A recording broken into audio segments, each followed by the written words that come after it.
Tutti i dipendenti vengono portati a 30 ore, quindi da 18 a 30, da 21 a 30, da 24 a 30. L'obiettivo è quello di dare un orario pieno a tutti i dipendenti e quindi a breve, nel tempo necessario, con le risorse che andremo a individuare, l'obiettivo dell'amministrazione è quello di completare una dotazione organica a favore dell'amministrazione comunale, perché l'amministrazione, per dare risposte ai cittadini, ha bisogno di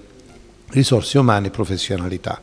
Le professionalità che all'interno dell'amministrazione tra i dipendenti esistono e sono tangibili vanno valorizzate, va data la dignità di uno stipendio pieno in modo che ogni dipendente possa a fine mese avere quella retribuzione che gli consente di svolgere un'attività serena e tranquillo e sentirsi partecipe e parte di un progetto più grande, che è quello di rivalutare l'intero territorio. Sì, è un giorno veramente importante. E un grazie particolare lo dobbiamo dare al dottore Emile Capilli, che ha lavorato intensamente su questa procedura,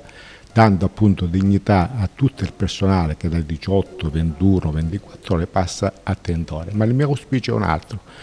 che il dottore Emile Capilli, con le risorse che si possono avere in futuro, farli tutti il personale, portare tutti a 36 ore come è giusto che sia. Non essendo stato possibile fare il turnover, noi ci siamo trovati oggi ad avere quello spazio economico-finanziario che permette di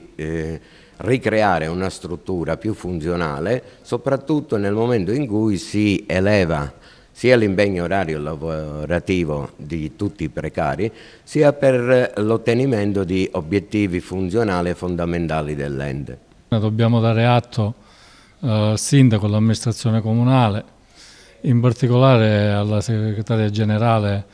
dottoressa Moricca, ha preso degli impegni e devo dire che ora li sta mantenendo, diciamo che poi